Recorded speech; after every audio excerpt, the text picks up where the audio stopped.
got a football story for you today.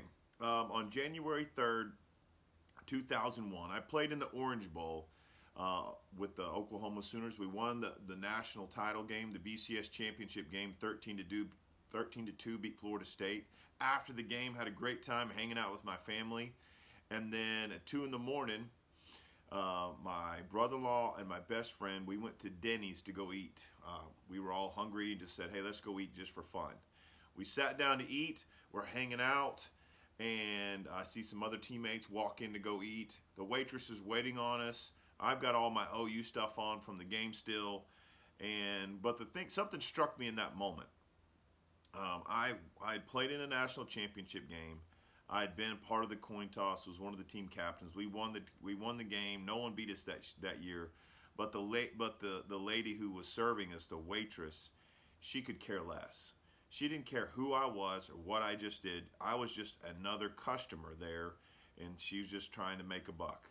And in that moment, I realized that in life, I'm going to go along, and there's going to be times that no one cares who I am or what I did. As a leader, don't make a big deal about yourself. As a coach, don't make it all about you. It's not about you or feeding your ego as a leader or as a coach. It's about the people that you lead, your team, your players. It's about influencing them. A great leader gives praise to those that he leads, his team. If something good happens, something positive happens, he doesn't make it all about himself. He makes it about his team and those he leads. And when there's criticism, when there's failures, the leader absorbs a good leader absorbs all of those, takes those to blame, says, hey, I didn't prepare my team well, we could have played better, but this falls upon me. And going back to the story, said it's not about, hey, look at me, how great I am. In that moment, I realized is that life is not about me, it's about what I do for others. It's about the influence that I have on others. It's about the legacy that I leave. Not about what I did and how great I was. Don't let winning and losing define you as a leader, as a coach. Winning and losing doesn't define you. Who you are is so much more than a score on the scoreboard. The score on the scoreboard says on the field how you guys performed in that given game. But who you are is so much more than that. I'll read a couple Bible verses to you. Matthew chapter 20.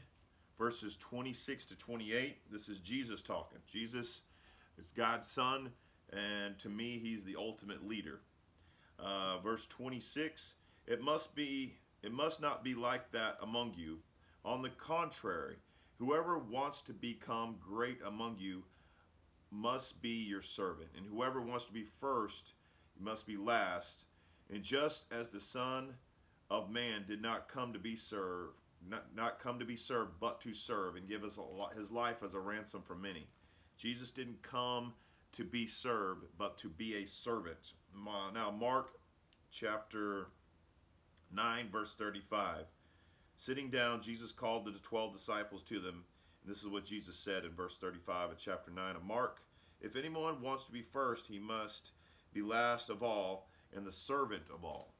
Well, I remember when I was coaching, we would set up for summer workouts, and I would always have the seniors come early and help set up, and they would stay late and help clean up. The program that they had was a direct reflection upon them. And once I started doing those things, some things really turned for the program, where there were more kids wanted to be a part of it. We had more success on the field, but we got more out of the players.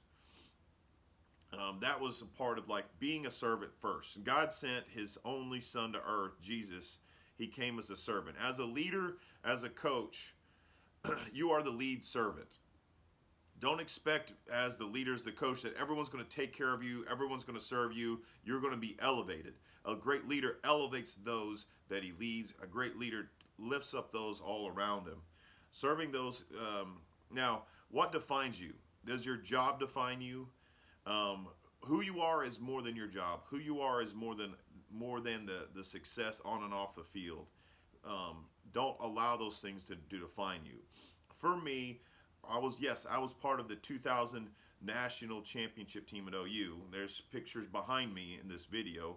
It's part of my story, but it's not my crowning achievement, and it's not what defines me. Who I am is more than that. That's part of what I learned in that 2 a.m. sit down at Denny's was this is a landmark. This is an important part of my life, part of who I am or who I was, but it doesn't define me as who I am.